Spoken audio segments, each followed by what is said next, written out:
Hello, everyone. Welcome to this new panel on the 2024 election. My name is Marion Fourcade. I'm the director of Social Science Matrix. So we're just a few days away from the election, and the date looms not just as another quadrennial ritual, but as a potential turning point in the nation's story. We have assembled, I think, an amazing panel to help us map the fault lines of this historic moment and what it means, or what it may mean for America's future. In an age where assumptions are appended almost on a daily basis, we will explore how both Democrats and Republicans are scrambling to mobilize their base while also working to forge fresh electoral alliances. We will dissect how kitchen table concerns about inflation and job insecurity collide with existential fears about democratic erosion and status loss, and whether emerging demographic divisions should be read as potentially durable realignments, which is the title of the panel. So this event is co-sponsored by the UC Berkeley Travers Department of Political Science, the Institute of Governmental Studies, and the Berkeley Center for Right-Wing Studies. Before I turn it over to the panelists, let me just give you, as I always do, a preview of a few upcoming events. We will have three with mine, book panels in November, Jan Longs, Stephanie Canitsales and myself, and then on on November 21st, we have another election event, but this time will be more of a post-mortem, trying to figure out what it all means if things are settled, which of course is not clear at all. Let me now introduce our moderator, Cristina Mora.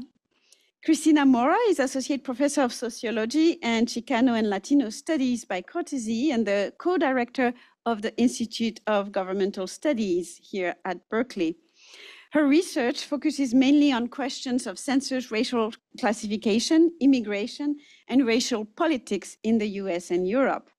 Her book, Making Hispanics, was published by the University of Chicago Press and provides the first historical account of the rise of the Hispanic Latino panethnic category in the US. And she's currently working on two new book projects, both funded by the Russell Sage Foundation. The first one, entitled California Color Lines, with Tiana Pachel, examines the contradictions of racial politics in the nation's most diverse and seemingly progressive state. The second book, Race and the Politics of Trust in an Age of Government Cynicism, with Jay Dowling and Michael Rodriguez Muniz, provides the first mixed method examination of race and political trust in the US. So without further ado, I will turn it over to Cristina and our panelists. Thank you all for being here.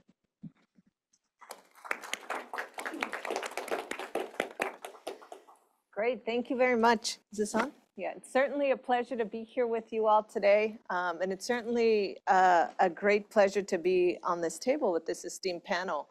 I guess we'll start from my left to my right. We first have Ian Haney López, who is the Chief Justice and Earl Warren Professor of Public Law here at UC Berkeley.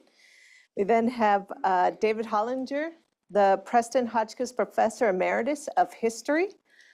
And then we also have Omar Wasow, the Assistant Professor of Political Science here at UC Berkeley. From what I understand, we'll have 3 different presentations, about 15 minutes long each, and then we'll open it up to some conversation and Q&A.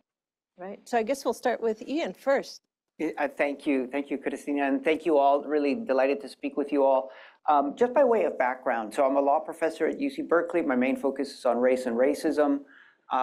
For years, I wrote about race and law, and then race and constitutional law, until it became clear somewhere around 2008, after sort of intensive study of what the Supreme Court was doing, that the Supreme Court's race jurisprudence made no sense as law, but made perfect sense as politics.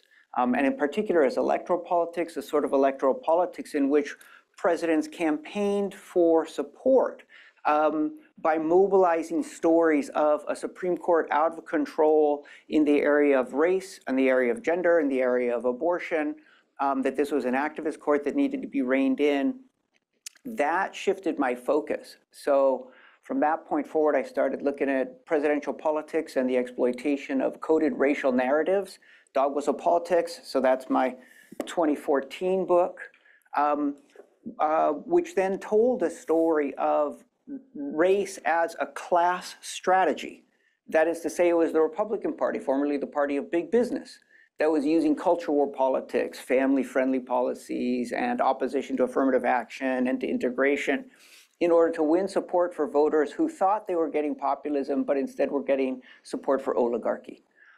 This approach was attractive to unions, and with the encouragement of unions and support from AFL-CIO and SCIU, I then launched another big project to think about how to respond to dog whistle politics, including working with pollsters, working with communication specialists, working with nonprofits and unions, and that was Merge Left, Fusing Race and Class, so that's 2019. In 2020, I did a project that specifically focused on Latino voters. So I want to talk a little bit about Latino voters. Latino voters are part of the sort of hot, counterintuitive story, like the press, the media needs counterintuitive stories. Why else would anybody read the newspaper, they seem to think? So they're constantly latching on to these counterintuitive stories. And one of the recent ones is Kamala Harris is losing support from Latinos and African Americans, and shockingly, majority of Latinos support mass deportation. What the F, right? So I want to talk a little bit about that story.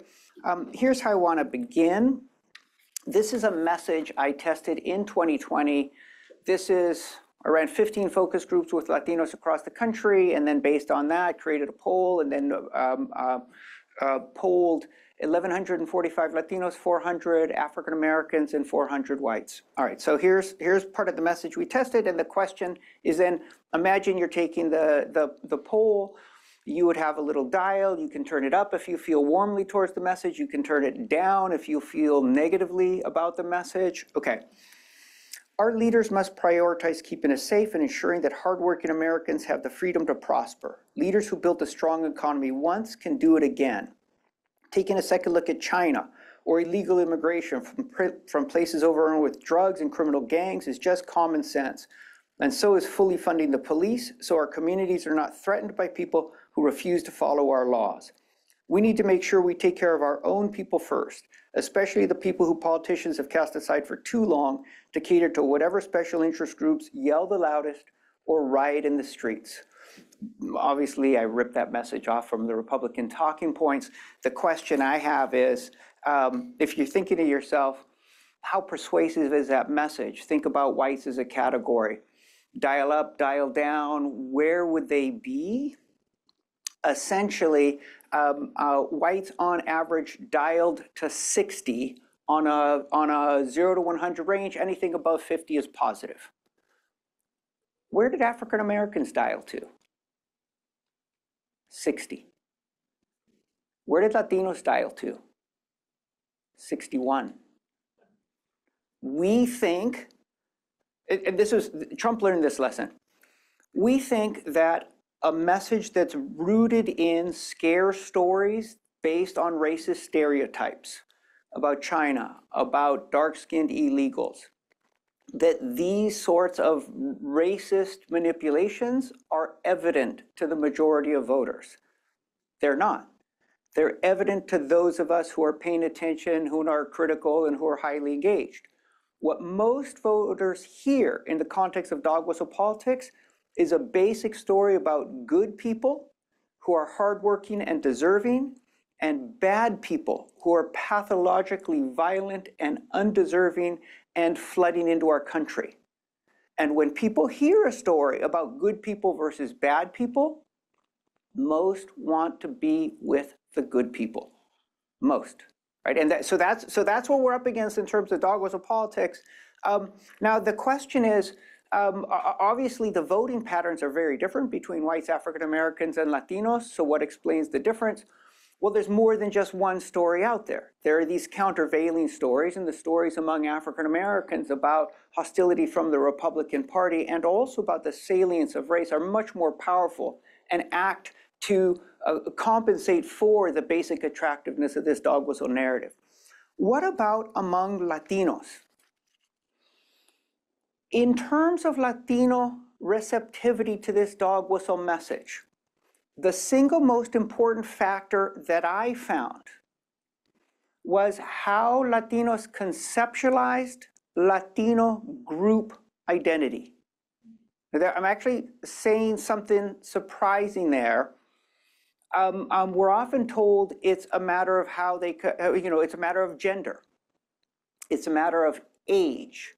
It's a matter of national origin, Mexican American or Cuban, right? Like particular to their identity. Or maybe we're told it's a matter of their race, what race they think they are. I'm not saying any of those.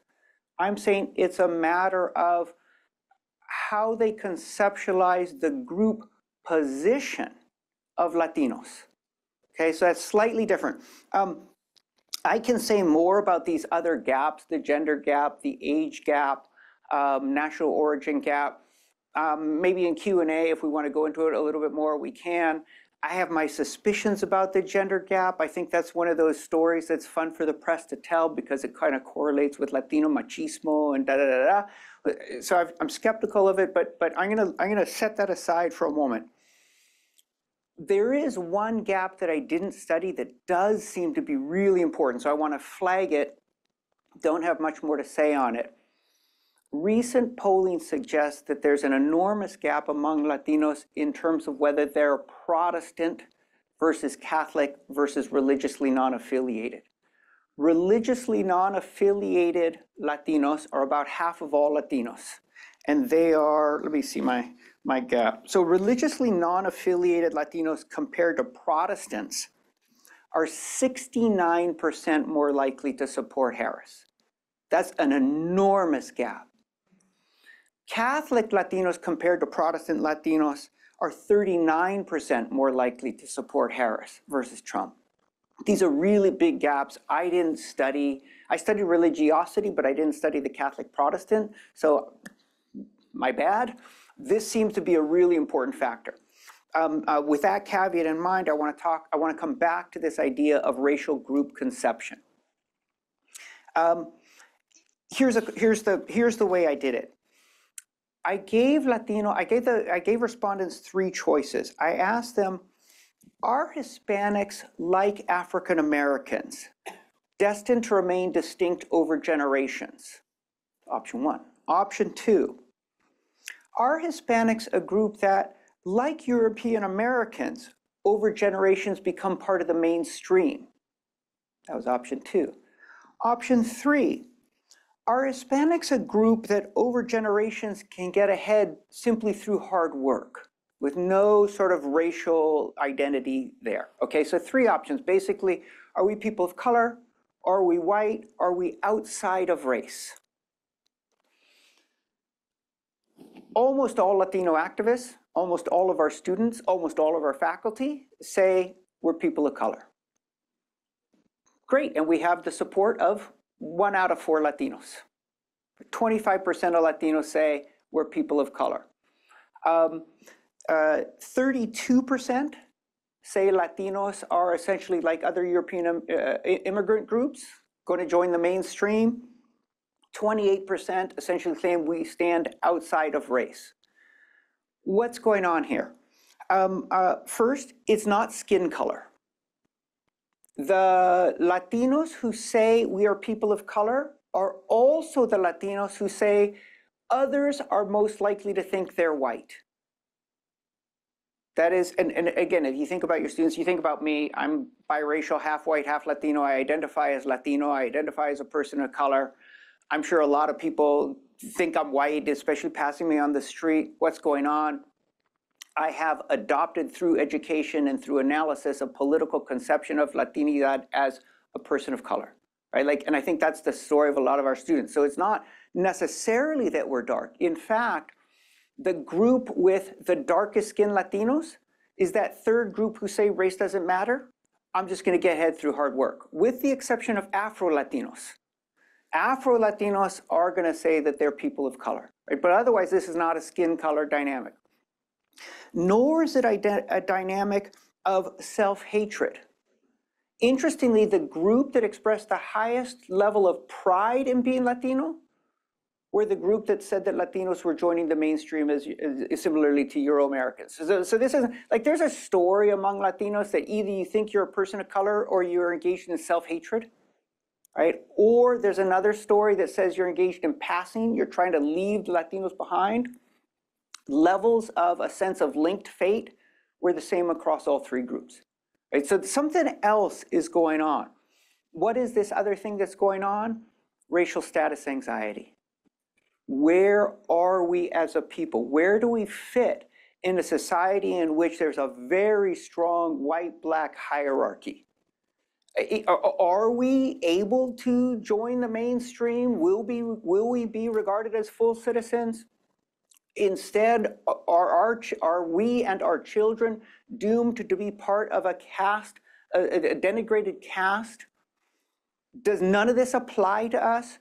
And you really, to really think about this in terms of immigrant parents asking this about why they immigrated to this country and what the racial caste system in the United States means for their children. Or shorthand version of this, my mother thinks of herself as a Spanish lady, even though she's a dark-skinned immigrant from El Salvador, and she's super bummed that I study race and think of myself as a racial minority, right? Because that's not what she wanted. That's not why she came here, right? So where do people fit? Okay. Next up, if it turns out, as it does, that 60% of Latinos reject the idea that we're people of color, how do you think a sort of a left democratic message that responds to dog whistle politics by saying they're racist is going to perform? And that's about how it performs. Because the left denounce white supremacy message is a message that asks Latinos to suppose that they're people of color. And most don't want to do that.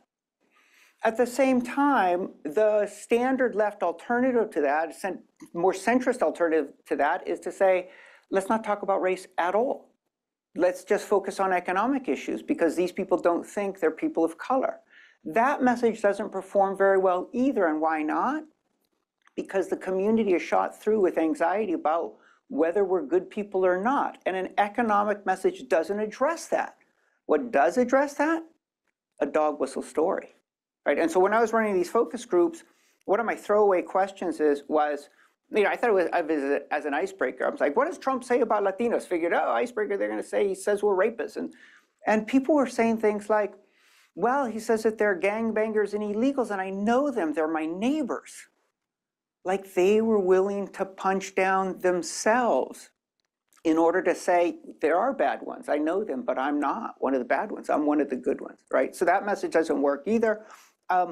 What does work well, a race-class fusion message. I'm going to sort of transition here and wrap up here really quickly. I want to do that in terms of the mass deportation message. There is a lot of support among Latinos for mass deportation, but I think a lot of what's happening here is that people don't understand what the question is that's being asked. When you look at recent data, for example, in the New York Times, Latinos are split 45 to 48 in support of mass deportation, but in the same poll, Latinos support a path to citizenship by 67% to 29%. That is, if you just say mass deportation, in the context of Trump's rhetoric, people think they're going to deport the illegals, they're going to deport the gangbangers, they're going to deport the racists, without them listening to Stephen Miller and taking a look at Steve Bannon and what their plans are, in which they claim they're going to deport 12 to 20 million people, and that they're going to end birthright citizenship, that they're going to build concentration camps, that they're going to use the military. Like none of that is being communicated to the Latino population. It's a huge mistake, I think, on the part of the Democratic Party, and we can talk more about the immigration messaging. But in addition, here's a message on immigration that I tested. This message was the single most popular message with Latinos, and also performed really well with whites, and more importantly, performed really well with African Americans, who are susceptible to a message that immigrants are coming in and taking, as Trump puts it now, black jobs. Okay, so I'll just read you this message. Whether it's from another town or another country, most of us move for the same reason, to build a better life for our families. But certain politicians are insulting immigrants while billions are going to a handful of corporations. The richest 1% benefit when politicians blame immigrants for the hard times regular people face. We need to recognize the contributions of immigrants in our communities and states and embrace people with the courage to move. When we come together, we can elect new leaders who will put fairness back into our immigration laws and make this a country that provides a better life for everyone, whether we're brown, black, or white. And I'm going to close with an emphasis on that phrase. We need a message of cross-racial solidarity as an antidote to intentional, class-driven, oligarchy-driven divide and conquer. And the message of racial solidarity should not presuppose that this is a message of cross-racial solidarity that only applies to people of color. Instead, it's a message of cross-racial solidarity that says that white people too have an equal interest in building bridges along racial lines in order to stand up to class warfare. And notice, that sort of message doesn't ask anybody, and it certainly doesn't ask Latinos to specify whether they think they are brown or white or black or standing outside of race. That is, whatever you think you are, we all have an interest in seeing clearly the way in which race is being used as an intentional strategy of divide and conquer, and responding with an ethos of uniting across racial differences to build the country we want. And I'll stop.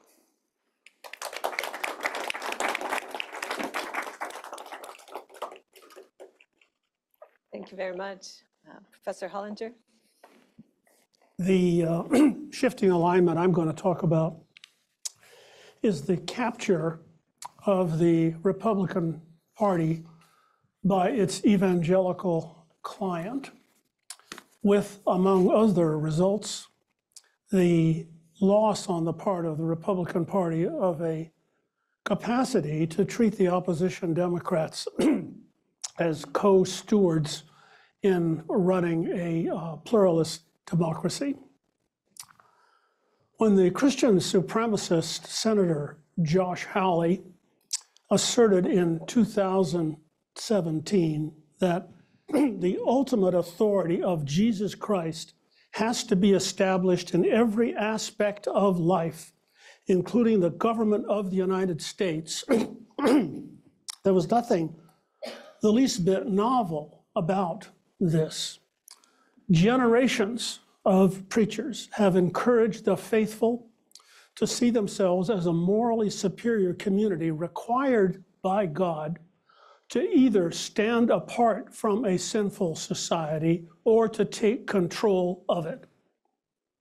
Harold Ockenga opened the first meeting of the National Association of Evangelicals in 1942 with a call for tribal solidarity to confront a threatening panorama of liberal iniquity. I see on the horizon ominous clouds of battle which spell annihilation unless we are willing to run as a pack. All of us Christians must go on the offensive, Ockenga said, against political liberalism, theological modernism, secularism, and the New Deal's pernicious legacy of a nation being run by the government rather than by private interest. The notorious Manichaean and dominionist claims of the New Apostolic Reformation, which we read about all the time, are not new, and they were developed in their current form by the ostensibly respectable institution, Fuller Theological Seminary in Pasadena. Here's a recent utterance of Donald Trump delivered to a convention of evangelicals. This is the final battle. Well, we know where that comes from. This is the final battle. That's why he begins his speech. With you at my side, we will demolish the deep state. We will expel the warmongers from our government. We will drive out the globalist. We will cast out the communists. We will throw off the sick political class that hates us. We will rout the fake news media, and we will liberate America from these villains once and for all. In speeches parallel to this, Trump has promised Christians that if they vote him in, they will never have to vote again because he will establish Christian hegemony in the government of the United States. Now, theologically liberal versions of the faith have never paid much attention to the Manichaean and dominionist themes of the Bible, but the Republicans, by developing evangelicals as clients, catapulted evangelical ideas from the margins of American public life to its center. And in a historic juxtaposition often missed, the Republicans did this during the same late 20th century decades when the mainline Protestants declined, depriving the society of a countervailing power against evangelicalism. Just at the time that the Republicans were bringing evangelicals into greater prominence, the rival ecumenical mainline Protestants were losing what had long been their major role in American society.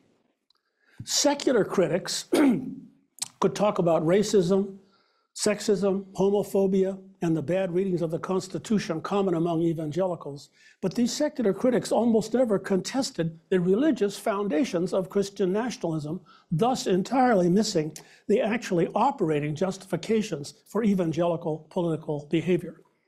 As Linda Greenhouse charged in the New York Review of Books, secularists don't know how to talk back to evangelicals. They don't even know how to frame the questions. The Manichaean existential conflict between good and evil is an enduring element in the inventory of the Christian project, even if downplayed by the ecumenical theologians. Extreme sectarianism finds ample scriptural warrant, not only in the resoundingly apocalyptic book of Revelation, but scattered here and there among the 30,000 verses of the Bible from which preachers can choose. So there's, we take captive every thought and make it obedient to Christ, 2 Corinthians 10:5, or Matthew 12:30, this is Jesus himself, whoever is not with me is against me. Galatians 1:28, where Yahweh grants dominion over all things on the earth.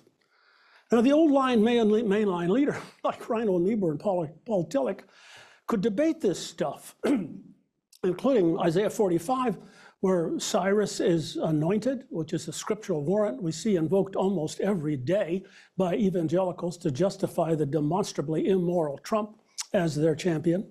Thus, an ironic consequence of the secularization process.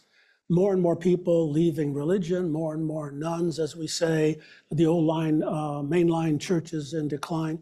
An ironic consequence of all of that was the loss of what had been the nation's most formidable obstacle to evangelical influence in American life.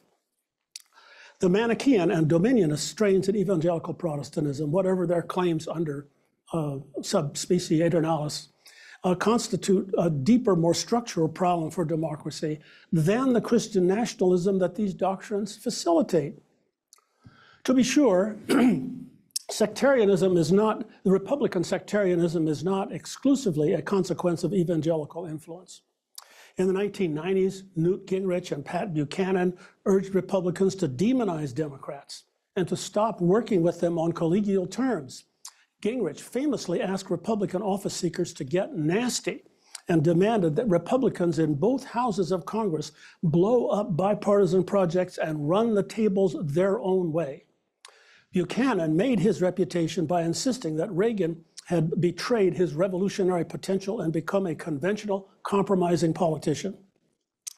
Gingrich and Buchanan did not need evangelical inspiration to turn their party in more polarizing directions, but they understood that Ronald Reagan had delivered to them a voting constituency ready to go with their florid flow.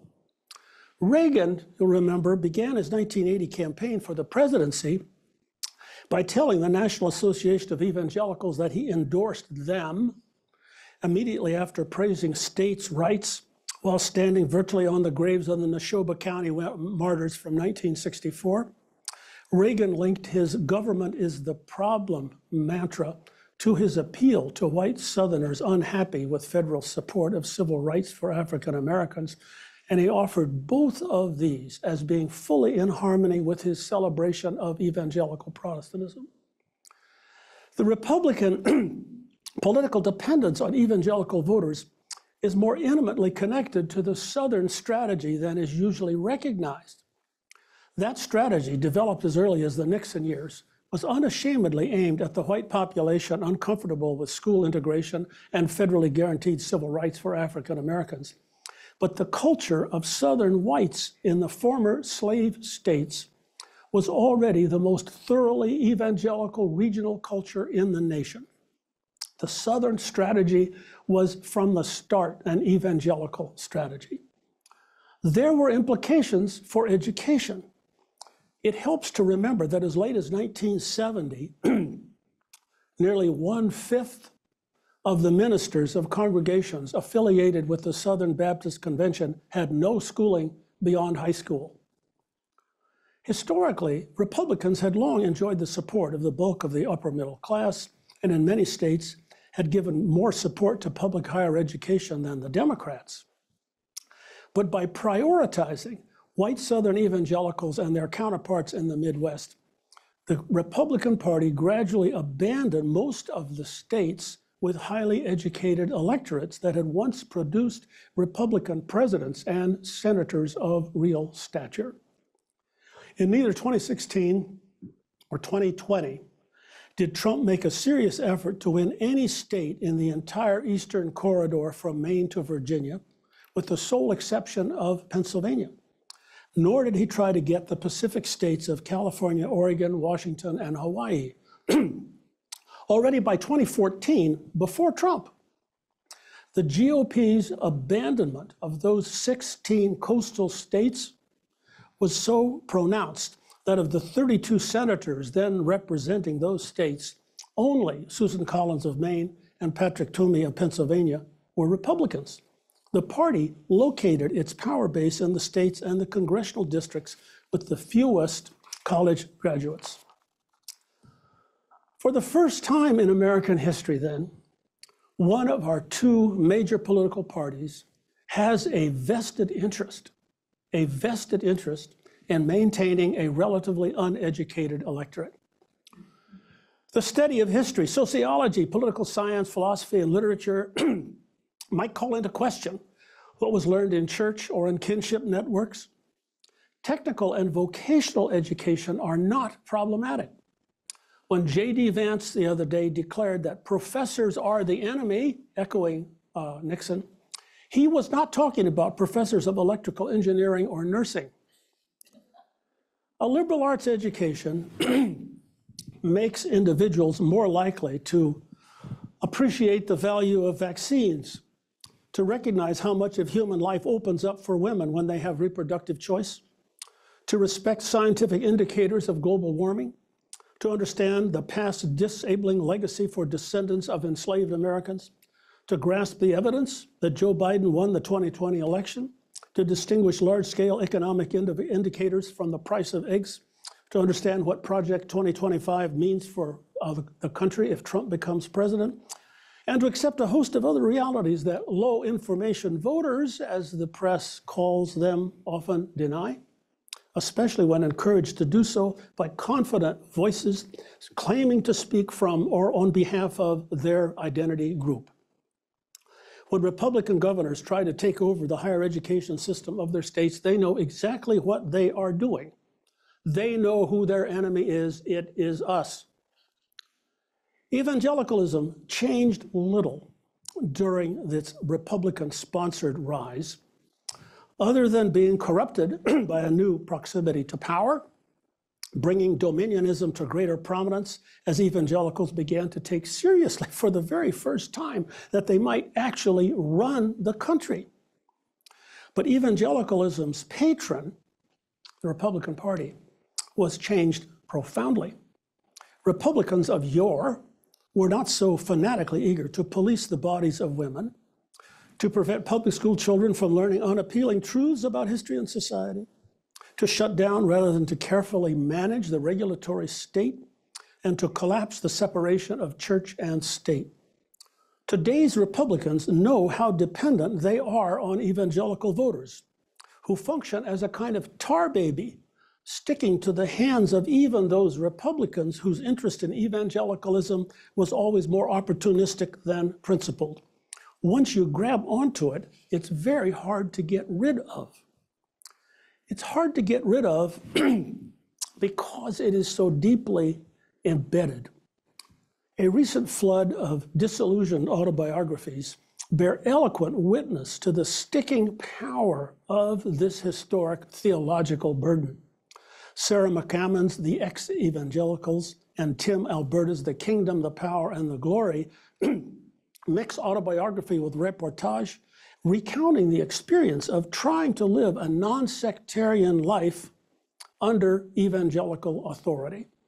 A complementary shelf of books by historians document the depth and extent not only of Manichaeanism, but also misogyny and racism. Kristen Cobb's Dumais, Jesus and John Wayne is the most compelling one-volume testimony to the challenges faced by those who wish to remain evangelicals while participating in a pluralist democracy. Yet a revealing sign of how challenging it can be to reform evangelicalism rather than simply to abandon it is the frequency with which anti-Trump evangelicals depart from the standard evangelical talking points to draw from the theological inventory of the long scorned mainline liberal Protestants. I'm here thinking especially of the op-ed columnists David French, Peter Wenner, Russell Moore, and David Brooks. Their writings, the writings of these pundits in the Times, the Post, and the Atlantic, show a striking pattern of appropriation and effacement. Priorities of the religious liberals that were long castigated as substituting politics for religion. That was basically the line you heard all the time from evangelicals about ecumenicals, substituting politics for religion. All of those priorities are now appropriated. While the Congregationalist Episcopalians and Methodists who liberalized Protestantism are effaced from public memory. Staples of ecumenical sermons and Sunday schools are now used by the anti-Trump evangelicals as representative of Christianity. Matthew 25:40, I was naked and you clothed me, and so forth, and if you do this to the least of these, my brethren, you have done it to me.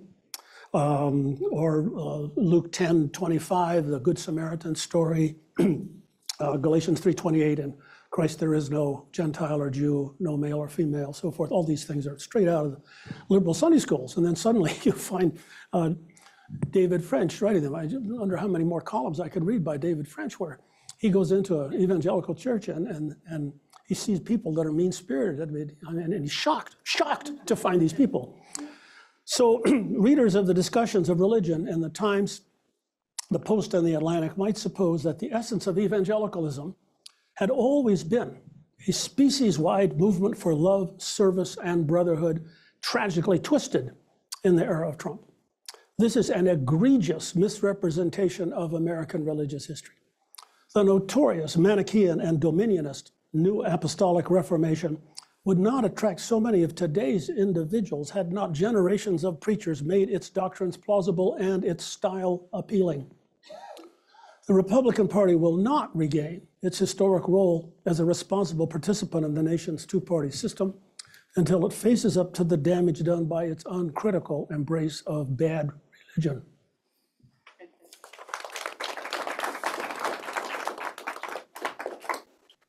Professor Wasow. I want to begin by thanking the Matrix and the panel for inviting me. So I was interested in thinking about realignment, particularly around what has been observed both in recent polling and in the 2020 election around what's sometimes called racial depolarization. So one of the more striking findings in the 2020 election is that Trump outperformed sort of Republican presidential candidates among African Americans, Latinos, Asian Americans. And that was shocking for a variety of reasons to people who study politics. Partly Trump's rhetoric has often been quite alienating to members of those groups.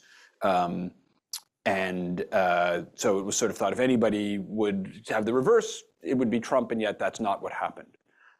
Some of this was picked up on already by Professor Haney López, and I think there are at least a couple of things that might be specific to 2020 that I'm not going to go into in that much detail, but where some of it may be COVID effects, right? If you were somebody who had a job that was hit heavily by COVID restrictions, that might make you more hostile to the party associated with COVID restrictions.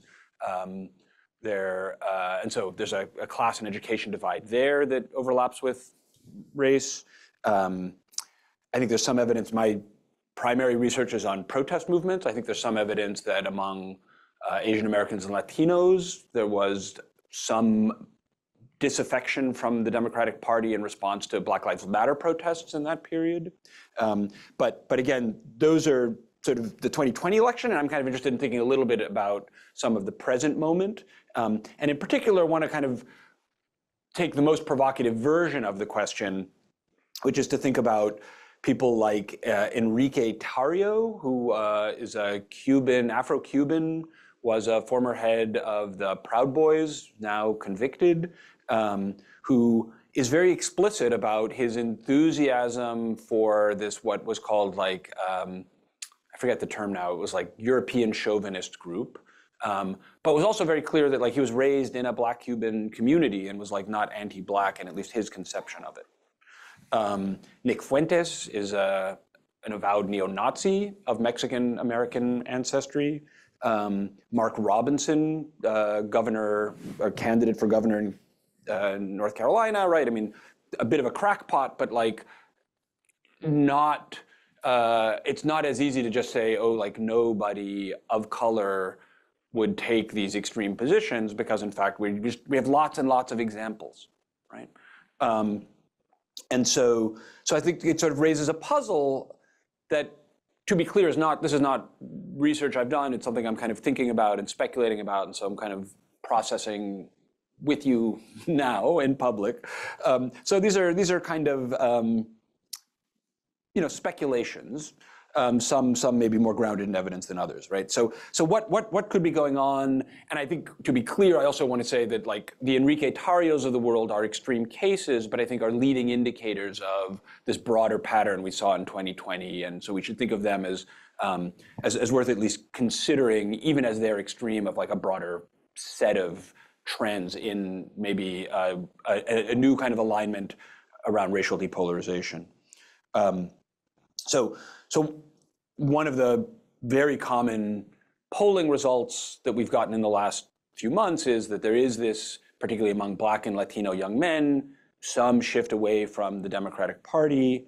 And I want to begin with two kind of significant caveats, and I actually welcome your feedback on this as well. First is, it's entirely plausible that a significant chunk of that story is polling error. And I don't mean polling error in the sense of people are doing polls badly or there's some kind of malfeasance or something, but it's just when you are getting subgroups of subgroups, you have noisier estimates, and it's entirely possible that we're like getting fairly noisy estimates that are somewhat over representing the disaffected than the affected, or that's maybe not the right way to put it. But and I think in that also it's important to say that like among African Americans, typical presidential election, 90% of African Americans will vote for the Democratic Party, right? So if 80% of African American men vote for the Democratic Party, that's both a significant shift in the sense that you've gone from 1 in 10 voting Republican to 2 in 10. But the overwhelming majority of African American men are still voting for the Democratic Party, right? And some of the more recent polls suggest it might be 85%. So like, how big a transition are we talking about? I think that's an open question. We'll hopefully know more shortly. I think a second caveat is that this should be entirely unsurprising, that in a society where we are bathed in narratives of racial hierarchy, that some of the people who are lower status strive to be a part of the higher status group and adopt the ideologies of the higher status group and behave in ways that are essentially about a kind of acculturating to the norms of a dominant group, right? So at some level, we should think of this as, of course this is happening. It's been happening throughout American history. It's been happening throughout the history of the world, that like people in one form or another, what in the Black community would call passing, are doing that in part as a way to gain status or income or other kinds of opportunities. So with those two kind of caveats aside, let me add one other kind of subtle one, which is that it's also unclear to what degree this is a phenomenon that reflects broad trends that we're going to see for years to come, or something idiosyncratic about Donald Trump. So to kind of go a little off script, I was staying at a hotel in Long Island. There was visiting a hospital, and the check-in counter at this motel was a young African-American man wearing, this is I think around 2018, he's wearing a MAGA cap. And I'm a political scientist, you know, it's like, it's just me and him. And so I'm like trying in a very non-judgmental way to say like, so like, don't see a lot of brothers wearing MAGA caps. Like, you know, what's going on? He's like, yeah, you know, the sisters hate it. But, and he kind of pauses and he says, I just love Home Alone 2. Which I did not see coming, right? But it's like Trump is a celebrity, right? Trump has a level of celebrity that is exceptional. And not just a level of celebrity, but he has for, I don't know how many years The Apprentice was on air, but it's, you know, a decade and a half, there was a level of marketing that he is a great businessman, right? And if you read the profiles of the production of The Apprentice, it turns out, in fact, like he's making all kinds of capricious decisions that the editors have to like reverse engineer the show to kind of make it look like a good decision was made. And that in fact, when, I'm forgetting the name of the producer, Mark, the person who oversaw The Apprentice, said when they first went to pitch Trump, he was very down on his luck. His office had lots of furniture with chipped wood, and it was, you know, it's an act of, you know, it is theater that he is to the world not a guy with six bankruptcies, but a great businessman, right? So there's something potentially idiosyncratic about Trump that will not translate to other candidates or the party, and I just don't know. I mean, I think some of the stuff you brought up clearly is like at play, but Trump is idiosyncratic. So now to get a little bit more into things that I think might be structural, deeper. I think one mistake that people make a lot when they hear this rhetoric, and again, this was touched on earlier, you know, Mexico's not sending their best, right? They're sending, you know, criminals and so on and so on. We assume that the reaction is going to be one of rejection by people targeted by that sort of hateful language. And what we see again and again across many different groups is that when people are stigmatized, there are two different reactions. In simple terms, one is a kind of rejection, but another is a distancing from the group, right? So to draw on some research by a scholar at Stanford who looked at German Americans following World War I, there was a rise of anti-German sentiment, and there are a bunch of things that German Americans do essentially to distance themselves from being identified as German, right? So she looks at data, for example, at how they name their kids, and the prototypically German names for boys they go from more German names to more kind of quintessentially American names, right? So that act of distancing should not surprise us. This is like a human adaptation under conditions of discrimination, stigmatization, to try and like contort yourself to be less a target of that discrimination. Right? And so echoing exactly what was said earlier, right? Like how, you know, if you're associated with a group that's being demonized, like an obvious strategy is to try and not be part of the group or to distance yourself from the group, right?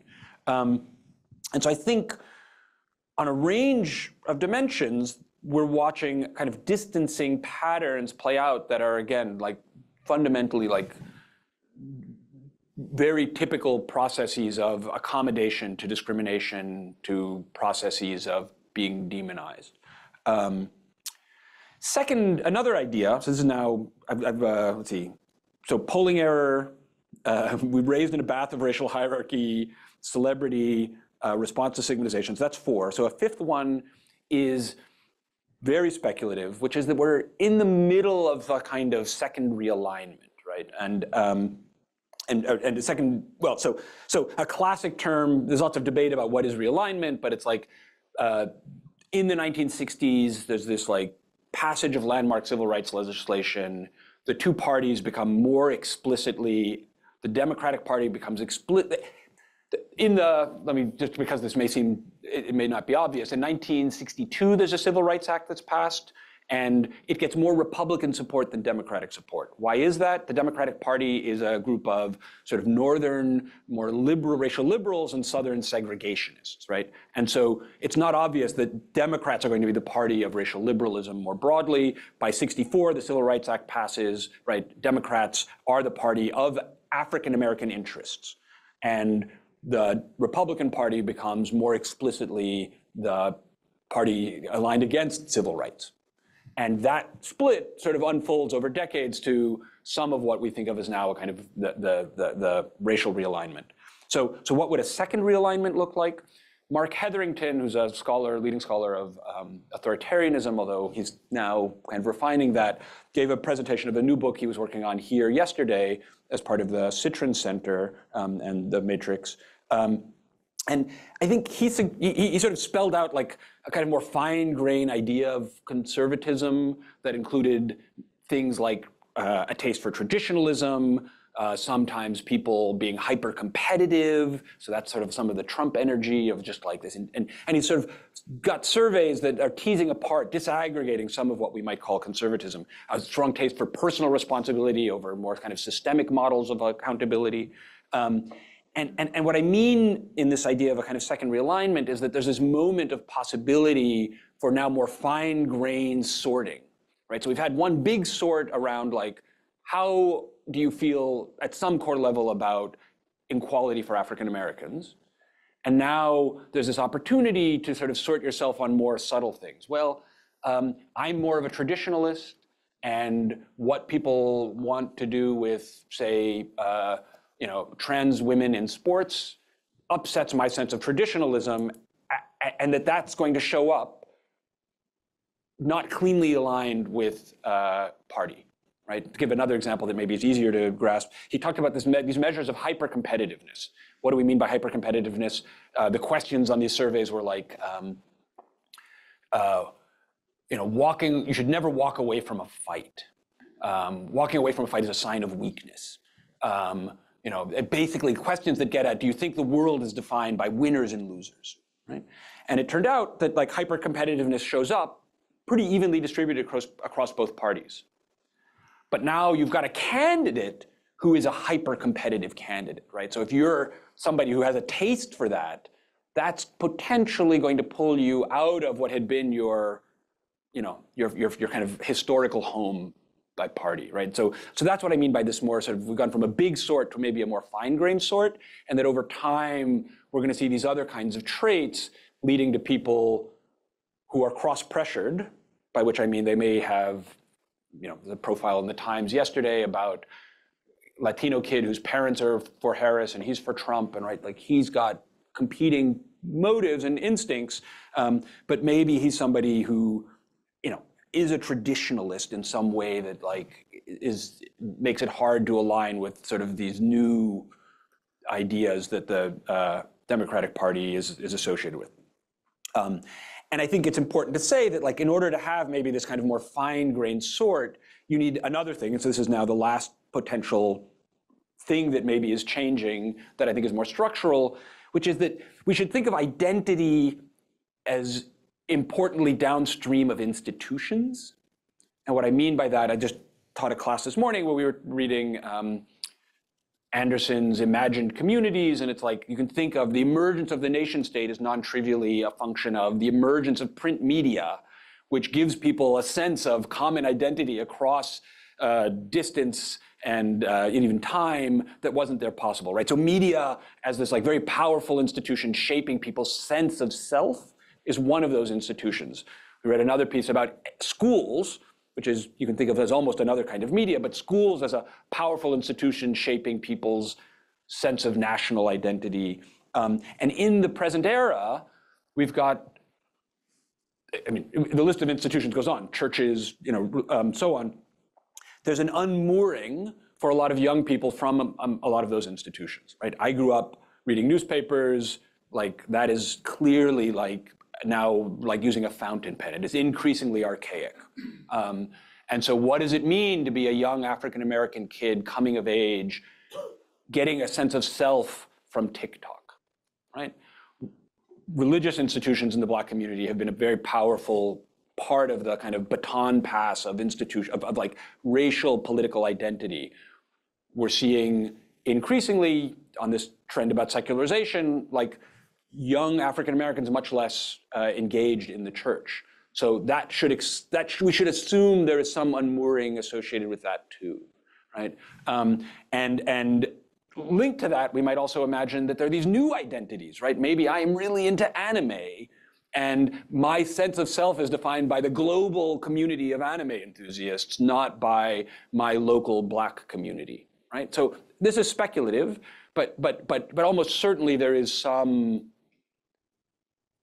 media and other kind of like ways in which these formerly central institutions that are now in some ways being decentered is having effects on giving people more latitude to move by party. So where does that leave us? Just to wrap very quickly, I think we don't have, as social scientists, and maybe more generally in the public discourse, a good model for what is what I think of as an increasingly multi-ethnic, still overwhelmingly white Republican Party, but a multi-ethnic far right. And that's something new and interesting that we kind of need to get our heads around.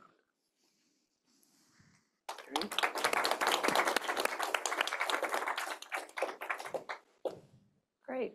Well, Eva has the mic. We'll take questions from the audience. We'll start right here and then right here. Thank you so much. Thanks for the points made. I guess one question, a couple questions. One is like, what is a Democratic Party to do in terms of, we're trying to reach out to all these subgroups. Also, evangelical, but also like white male uneducated is a group, a diversity of the Hispanic group. And it looks like the Republican Party has been very effective in capturing the far right. What's the message? What kind of leadership is required? Because I think it's a combination of message as well as leader. And then it seems to me like, a centrist policy with the right communication, the inclusive message you talked about is really critical, because imagine if the immigration, like the border was not an issue. If the executive order was done the first year versus the third year. And, you take that off, I always say, don't give the other side ammunition. So what is the Democratic Party to do? Run a more centrist model, because the Republicans have captured the far right. Is the centrist and the left a bigger group, but is that effective? And how do we avoid, letting the Republicans have these ammunition points? So I would respond by saying the counterfactual in which strong border controls are enacted, that's the wrong way to think about it. Like the Obama administration deported more people than any other prior administration in the history of the country, and nevertheless was dinged as weak on the border and open borders, right? Like what the Republicans are engaged in doing is bamboozling the public by lying to them consistently, egregiously, repeatedly, echoed through two large megaphones, three, I guess, Fox and other media, social media, and the evangelical church. And if that's the case, then Democrats can't win by enacting effective policy that responds to the complaints. And even listen to some of the language that David provided, right? We're gonna rout out the communists and the right. It's like the stories they're telling aren't connected to reality, and so don't respond to reality. That means that Democrats need a powerful countervailing story. Democrats have struggled to articulate a powerful countervailing story because they've been caught by two different forces. One, they're being pushed in a sort of splintered identitarian direction. And that actually makes things worse. So if we tell a story to the American public in which we are indeed locked into conflict between different communities of color and white people, or we are indeed locked into conflict between feminists and the rest, or between the gay identity movement and straight people. Like, if that's the sort of political language we use, that's going to backfire. And so Democrats stay away from it. What do they replace it with? Policy, which is about the worst thing you could replace it with, right? It's like one channel is showing Scream 2, and then the Democrats are like, we know, well, let's get them to watch Washington Week in Review. It's like nobody's turning from Scream 2 to Washington Week in Review. So Democrats really need a story. I actually think Harris and Walz are doing pretty good with that story. It's a story of inclusion. It's a story of working together. It's a story of a shared vision. It's a big tent. I think that they could do better in naming. Well, I actually think one of the things that they're weakest on is immigration, right? Because their retort on immigration is kind of what you're saying. We had a strong policy. It's like, that's not going to do it. I think that they do better if they said, you know, all those terrible lies about people in Springfield eating pets. Those are lies of the worst sort designed to tear us apart. We know better. Let's come together, right? This is just billionaires, you know, tech money, crypto money, funding lies about poor people. We're onto this, right? Like they could be much better on that. But I think that that's the core insight here, and it kind of goes to Omar's conversation. All politics is identity politics. Republicans have done incredibly well because they've mastered identity politics and really leaned into it and will say whatever they need to say to mobilize people around identity. Democrats as a party have run away from identity politics, and they've run away from it under pressure from different identity groups. And they've also run away from the sort of natural identity politics that they should lean into, which is identity as class or class as identity.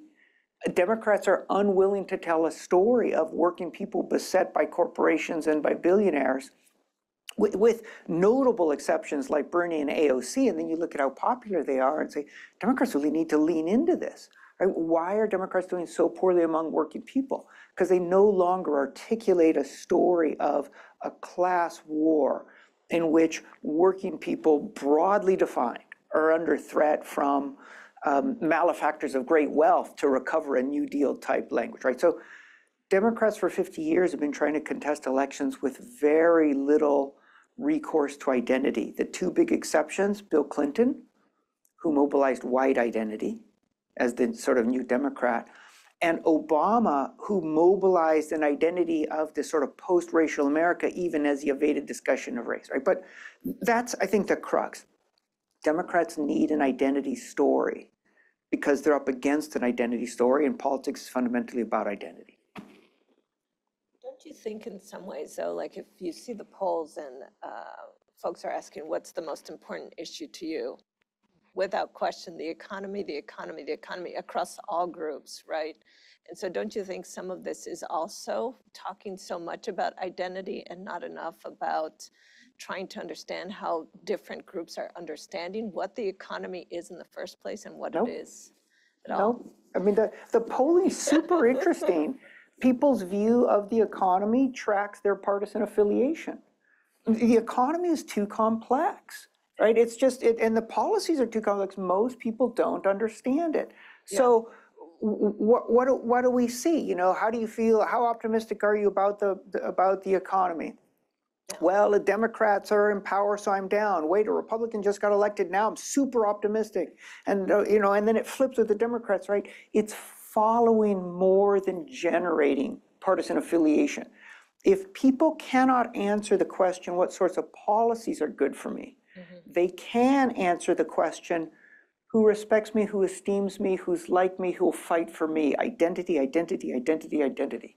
Right? And I think that, yes, the economy has to be part of the conversation, but nobody should make the mistake of thinking we're going to talk economy in ways that cuts through identity. It doesn't, because people fundamentally, there's so much noise out there, right? Like the Republicans are saying, we're the party of working people, which, you know, for any of us who are paying attention is the biggest hoot ever. And the Democrats are saying sometimes we're the party of working people, and we've got these policies, but most people can't make sense of that. What can they make sense of? Who esteems me? Who'll fight for me? Who respects me? Right? And they're going to use identity markers to answer what is going to be good for me economically. And it's, which is, you know, deeply frustrating, right? That people are saying, I mean, Trump has more credibility than Harris on whether he'll be good for working Americans. Because of his policies? Hell no, because of identity. Right? And so it would be a big mistake to say, no, we need to talk about the economy more, or at least, or let me modify that answer. Talk about the economy in identity terms. There are rich bastards out there who are rigging the system for themselves, and all the rest of us are in trouble. We, the American people, believe in hard work and believe in, let's say, an opportunity economy in which through hard work we can get ahead, and that requires that we stand up to these scheming, strategic crypto billionaires who want to buy the presidency. That's sort of economy, but it's mainly identity. A while ago, you were mentioning that you thought that Harris and Walz were sort of stepping in the right direction, even if they haven't got all together where they should be. And I was wondering how you would characterize their line as identity. I think it's really it's identity in the sense that they're saying they're trying to divide us. We're in this together. We want to take care of each other. They're weirdos. We're not weirdos. We're regular people. This is common sense, right? Like these are really strong stories about what it means to be American. But then one way to put that, and I'm just wondering whether you would go along with this, is that they're affirming national identity. I think so, but not in a nationalistic sense, not in that sort of America first, and not with a heavy emphasis on America, America, America, right. Like this sort of that sort of patriotism, right. But in a national identity, in the sort of decency and pluralistic and diverse. And we're sense. all in it together, democracy. Yeah, that's good. So let me make one friendly amendment to the comment earlier, which is I think that I agree. You know, I've talked about Trump as a performer, as a businessman, rather than an actual businessman, in part because yes, like the stories matter and can often trump reality. The soundbite version of it is not that seeing is believing, but believing is seeing, right? But I do think, at least in my experience in my own research, but also I think some degree with immigration in the present, some degree with the economy, it's not entirely fiction also, right? People did have an experience of inflation. There have been, you know, cities like New York that are like, we're dealing with this influx of immigrants. And so, there's kind of two things going on. One is it's wildly overhyped, right? Like, why are people in Vermont concerned about like the border, right? And we see a lot of this kind of like some of the most concerned Republicans are on the Canadian border, and it's not quite clear what's going on there, right? That's downstream of a kind of fiction, I think, more than it is reality. But it's not that there's nothing, right? The economy is doing extremely well by most measures, but there was this peak in inflation, and people are very sensitive to that. Especially the working class. There's a real sense in which the Democratic Party continues to say the economy is doing so well, and then you've got a good group of people who are seeing this is why J.D. Vance is in front of prices of eggs and things like that. But I think the Democrats, for a long time, if you look at the history of like deficits, for example, deficits go up under Republican administrations and down under Democratic administrations, and yet Democrats have done a terrible job of saying we're the party of fiscal discipline, in part because I think it conflicts with their own sense of, no, we're the party that, you know, fights for the poor, but we're also the, it's like you can be too empathetic sometimes and not have good message discipline. So I think there's actually like a story to be told about the economy under Biden that is, that has some amount of empathy and also says we've outperformed all of our peer countries and, you know, inflation is down. I think it's divorced from reality. I think it's what people are feeling and thinking, which is not necessarily what's objectively true. And I think, Yes, I'll take that as But I think what you're saying about the message, which I find really fascinating, is the message about economic inequality, right? Which is what you're saying. It's like economic inequality as a bridger, understanding economic inequality as a bridger of all of these different identities. We're all in the same boat. Let me sharpen in this that. stratified system. Let me sharpen that. I think you're absolutely right that people are feeling economic pain. They're feeling it post-COVID, but in the larger context, over the last 50 years, since the inception of dogmas of politics and the sort of hegemony of a Republican Party that's got itself elected over and over again through culture war politics, there has been a massive transfer of wealth from the American middle up to the economic stratosphere. Of course, people are feeling pain. The pain's real. I'm not downplaying that. But I'm saying what people really want to know is who's to blame and who will help. Those are identity questions. If instead you just say the pain's real, they know the pain's real. That's not what's important. And here are the policies that'll solve it. Too hard to understand. Don't know who to trust. You need a concise story. Who did this to me? Who's going to fight for me? Yes. And those are identity stories. The one other thing, though, just on patriotism, was I think part of what we saw that was remarkable in the Democratic National Convention was a kind of liberal nationalism, a liberal patriotism that was a vision of like an America that's exceptional in its like being pioneering on marriage equality was, you know, Buttigieg's story. And it's an America that had an Americana where Prince is like at the heart of like American Americana. And so it was multi-ethnic and it was inclusive and it was at the same time, I think, speaking to some of the ways, Senator Warnock talking about like, my mother went from picking cotton to voting for her son for the Senate, right? Like those are stories that are, in some ways, speak to a certain kind of American exceptionalism, but from a liberal perspective. What I would highlight is the way Democrats have used patriotism to connect patriotism to defense of democracy. Like one of the most striking lines that they've developed is, if you vote for Harris, that doesn't necessarily make you a Democrat, it makes you a patriot. That was a really powerful line to try and talk to co-opt patriotism from Republicans. We've got questions in the audience that we'll take. Go ahead. Thank you so much. That was truly wonderful. I wanted to go to a topic that none of you really mentioned very much, which is the gender divide. I mean, you sort of said, well, you know, I don't really believe in it. But if you actually look at the data, you know, it actually cuts across, you know, ethno-racial groups. It's absolutely not unique to Latinos. And in fact, it is worldwide, right? We are seeing this divide increase worldwide. So, you know, how does it matter? For David, women are leaving church in droves. And actually, I just saw data that in Gen Z, women are less likely to go to church than men. I mean, that's a major transformation, right? And then to Omar, the far right also, it's also been very much about gender, but through a different line, mostly through the question of demographic anxiety, right? Which of course ties it to control of our women's bodies, but also to immigration, right? So I don't know. I just wanted to put that out there and see, you know. I think that's a fabulous question. I'll just be very quick. A really important corrective. I think gender is enormously important in 2024 and maybe more important than race. Like it's a huge, huge issue, both on terms of equality for women and abortion issues, and also in competing conceptions of masculinity, you know, divisions in terms of conception of masculinity on the right, I think is enormously important.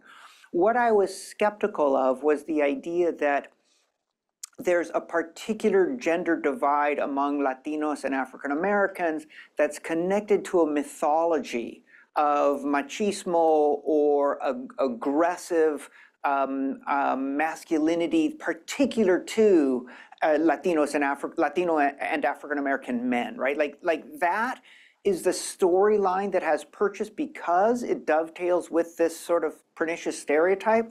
I don't think it's borne out by the data. But I don't want to be understood to say gender is irrelevant. I actually think it's enormously, enormously important. More important globally, I think, than in the United States. What's happening, I think there's a dynamic of demagoguery that seizes on status anxiety. In the United States, race is available, but now too, anxiety about gender. I think globally, gender is more readily available as a status anxiety that can be used to whip up democratic masses, right? But so I think it's hugely, hugely important. Yeah, with regard to Protestantism, the exit of women from evangelical churches is very recent, and it's especially because of what the court did with abortion and the stance that evangelical churches are making. Protestantism is still overwhelmingly female. And that's been the case for quite a long time. Males are much more likely to have left the churches and not come back. Most of the Protestant churches are actually increasingly run by women, and that's also the case with a lot of Catholic parishes. So I'm not saying that gender is not important, but it functions differently in a religious context. And I think with these evangelical pro-Trump types, it's important to know that there are a lot of very prominent women that lead this. Paula White was the spiritual advisor to the White House throughout Trump's term, and she led him from 5 or 6 years before he asked her basically to help him win the evangelicals, and she did. And so there are millions of people that follow her and 3 or 4 other charismatic Pentecostal women that continue to have enormous support. Now, whether or not the trend that you've referred to, which is genuinely true, whether that will continue, I don't know. But it's definitely a new thing. And I don't see anything in the overall picture about Protestantism and Catholicism in the United States to change the overwhelmingly gendered character of it. If you go into seminaries now, like you go up here to the Pacific School of Religion, GTU, go to Union or Chicago Div, it's women that are there, not men. I would add, and I realize this is a weird referral, is a total tangent, but I mentioned Home Alone 2 earlier without clarifying that Donald Trump has a cameo in this film, and that might not have been obvious, so I apologize. On gender, I think this is like actually a really central point in getting at something that, again, I'm still sort of trying to process, but a lot of how we've thought of kind of race politics in America is that they're defined by white supremacy. And increasingly a model that organizes a certain kind of far-right politics around that misses all of the other kind of contributing factors. So first, I think it's important to note that like the KKK was also anti-Catholic and anti-Jewish. So it's always been more kind of multi-ethnic than just say anti-Black. And that's an important factor. It's also been steeped in all kinds of notions of sort of men's roles and women's roles. So it's not that these other factors are entirely new, but I think how does Enrique Tarrio fit into the Proud Boys? Well, it's partly that he's a chauvinist, right? And that like you can, and so the kind of crude way I think about this is it's almost like we could imagine a kind of point system where it's like there are a set of things where are you Christian? Well, that's a point. Are you a chauvinist? That's a point. Are you anti-trans? That's a point. Are you, are you white? That might be a point, but it's only one in a kind of consortium of attitudes and commitments that allow you to have status on the far right. And so being a male chauvinist, as the Proud Boys explicitly are, is part of what gives him access, maybe even as somebody who's Afro-Cuban, right? And so, and I think it works in other dimensions too, again, to pull away from the far right. It's like someone like Bobby Jindal or Nikki Haley sits in an interesting place in the Republican Party, where they, on the one hand, have converted religion, they've sort of anglicized names. There are these ways in which you, again, kind of acculturate into the party, but it's not as organized around race as it might have been in an earlier era. And importantly, so I mean, you said gender might be more important than race, right? And so I think it's like we want to think about and issues like transgender issues don't easily just shoehorn into our conceptions of race politics, right? And so I think so I guess the way I am thinking about how some of the right-wing politics are organized is that that as a scholar of race and ethnic politics, that race is in some ways has less purchase. It's not that it's not still central, but that gender, sexuality issues, and to come back to the kind of status threat idea that we have, that there are, there's a kind of simple model, which is, do you believe in a world where men should have status above women, where straight people should have status above LGBTQ folk, where white should have status over black, and all of those, to the extent that any of those are part of your framework, like you are more going to find a home, but you don't have to commit to all of them. And so you might be 4 out of 5 on some, and that allows you to then kind of have membership. And Nikki Haley might never be the nominee, but she can be the number 2 in a primary. There's a column in the Post this morning arguing that gender is important, race is important, but the big thing in realignment, and this is a column that follows very much the language of our session, is education. And that's come up a couple of times here, and I appreciated the comments that Ian and Omar both made about that. I would say with religion, education is just massively important, and a better identifier if you want to choose people out on why they're going this way or that way. Education, more than gender, more than race, more than class, is the chief differentiator. So there's something to it. Anyway. Well, with that provocative comment at the end, we're at time now. So join me in thanking the panel.